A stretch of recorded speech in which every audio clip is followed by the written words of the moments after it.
என்னோட 2026 எப்படி இருக்க போகுதுன்றத இந்த வீடியோல சொல்றேன் பாருங்க.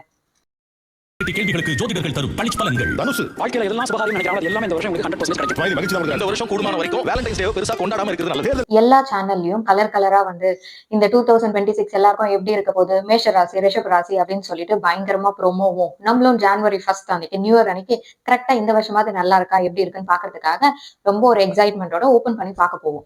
அது எல்லா விஷயமே நம்ம கண்ணு தானே பாக்குது, கண்ணுக்கு தானே எல்லாமே தெரியும்னு நினைக்கிறீங்களே, ஆனா அதுதான் கிடையாது.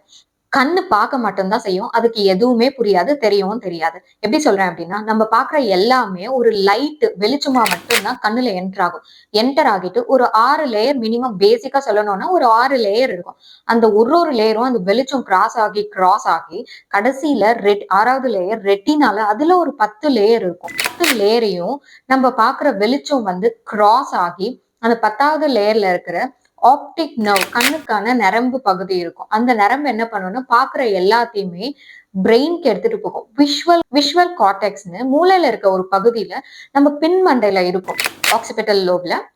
சோ அங்க அது நரம்பு மூலியமா நம்ம பிரெயின்க்கு எடுத்துட்டு போயிட்டு மூளையோட பின் பகுதி அதாவது விஷுவல் கார்டெக்ஸ் எடுத்துட்டு போயிட்டு நம்ம கம்ப்யூட்டர்ல எப்படி டேட்டா சென்டர்ஸ் இருக்கோ அதே மாதிரி பிரெயின்ல நம்ம விஷுவல் கார்டெக்ஸ்க்கும் நிறைய டேட்டா சென்டர்ஸ் இருக்கும்.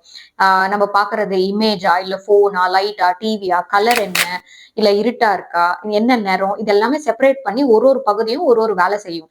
பார்த்து வேலை செஞ்சு திரும்பி நம்ம கண்ணுக்கு சிக்னல் அனுப்பும்.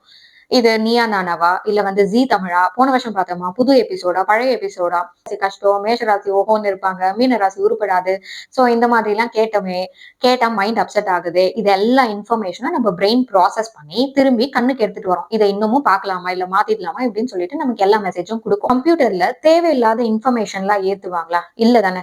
அப்ப கம்ப்யூட்டரை விட பவர்ஃபுல்லா இருக்கிற பிரெயின்லயும் இந்த மாதிரி விஷயத்தெல்லாம் ஏத்தலாமா வேண்டாமான்னு நீங்க தான் டிசைட் பண்ணணும்.